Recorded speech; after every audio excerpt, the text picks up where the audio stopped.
My brother forged our father's signature to steal the company. But he never thought to check who actually owned the debt he used to buy me out. I was standing in the parking lot of Ashford & Klein Manufacturing the morning I found out my own brother had erased me from 22 years of my father's work. Not with a conversation, not with a phone call. With a single line item in a filing at the county courthouse, dated 3 weeks earlier, transferring my 12% ownership stake to a shell company I had never heard of.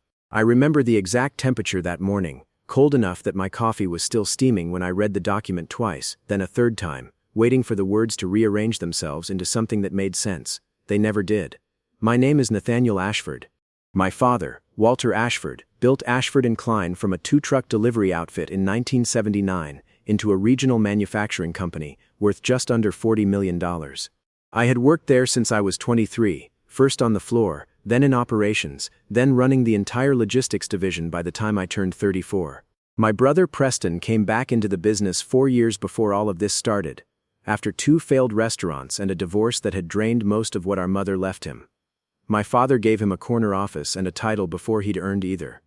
I told myself that was fine. Families do that. What I didn't expect was that Preston would spend those 4 years quietly rewriting the terms of who belonged to this company at all. It started small enough that I barely noticed. An invoice from a logistics consultant named Marcus DeLuca that nobody in my department had hired. A board resolution I supposedly attended, with my signature on it, dated a week I was in Ohio visiting a supplier. A line of credit opened under the company's name that funneled into an account belonging to something called Kestrel Holdings. Each one alone looked like an accounting error. Together they looked like a pattern. And patterns, I had learned from running a logistics division for a decade, do not happen by accident. I didn't confront Preston, not yet. Instead, I hired a forensic accountant named Priya Nataraj, someone outside our usual firm, someone with no relationship to my father or to Preston's circle of golf buddies and country club acquaintances. We met twice a month for almost 8 months, always somewhere quiet, a diner off the interstate, her office after hours, once in my parked car outside a strip mall, because I didn't trust the walls of my own house anymore. Priya built the picture piece by piece.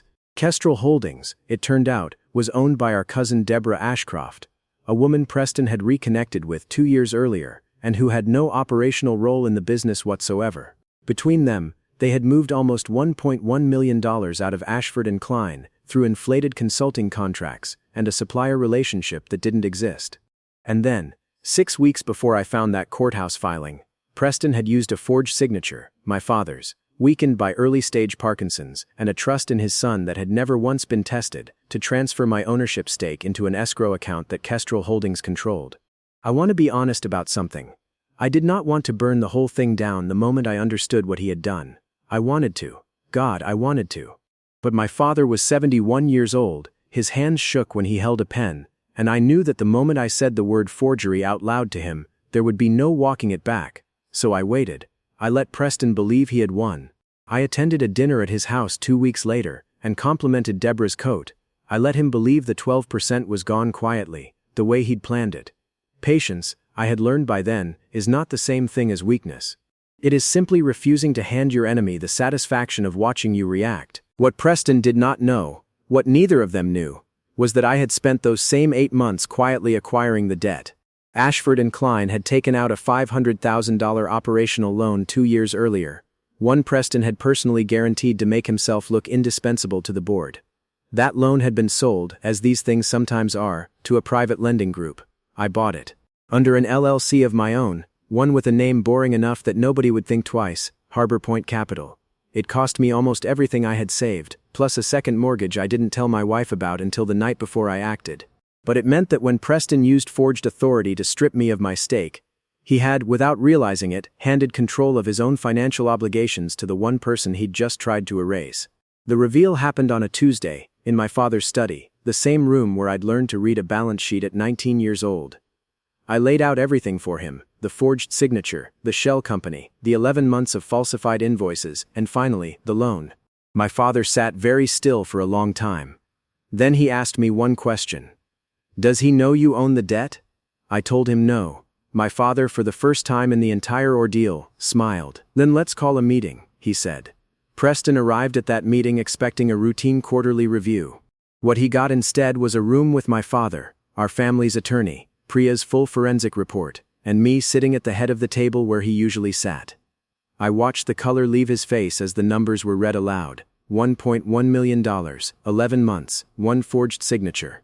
"You can't prove intent," he said, his voice cracking on the word prove. "I can," I told him, "because I own the paper your signature is guaranteeing. The moment this company defaults on its obligations to Harbor Point Capital, that default is on you personally, Preston, not the company, you." Deborah showed up at my house 4 days later, uninvited, her voice sliding between fury and something that almost passed for grief. "You destroyed your own brother," she said, standing in my doorway in a coat that cost more than my first car. "No," I said, and I remember how calm my own voice sounded, almost unfamiliar to me. "He destroyed himself, I just made sure he couldn't hide from it." She didn't have anything to say to that. She left, and she never came back. The fallout moved quickly once the evidence was on the table. Preston resigned from the board within the week rather than face a criminal referral for forgery. My father, in the end, chose not to press charges, not out of forgiveness exactly, but because he said watching his son lose everything he'd tried to steal was punishment enough.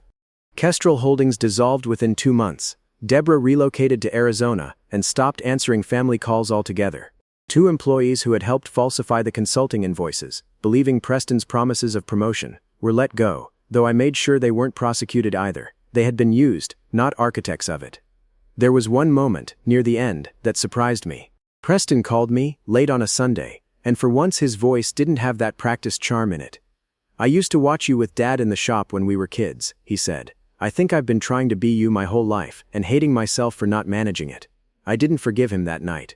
I'm not sure I ever fully will. But I told him I hoped he found something that was actually his, instead of something he had to take from someone else.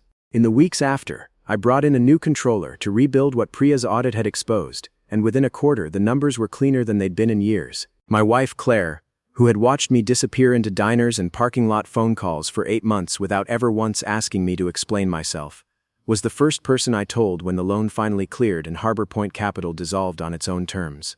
My father started coming into the office 3 days a week again instead of 1, and I noticed he'd started signing things with a steadier hand, like some of the weight had simply lifted off him along with the burden of not knowing. 6 months later, the board voted unanimously to name me president of Ashford & Klein. My father handed me the same pen he'd used to sign the company's very first delivery contract in 1979, the pen Preston had once forged his signature with, now returned to its rightful purpose.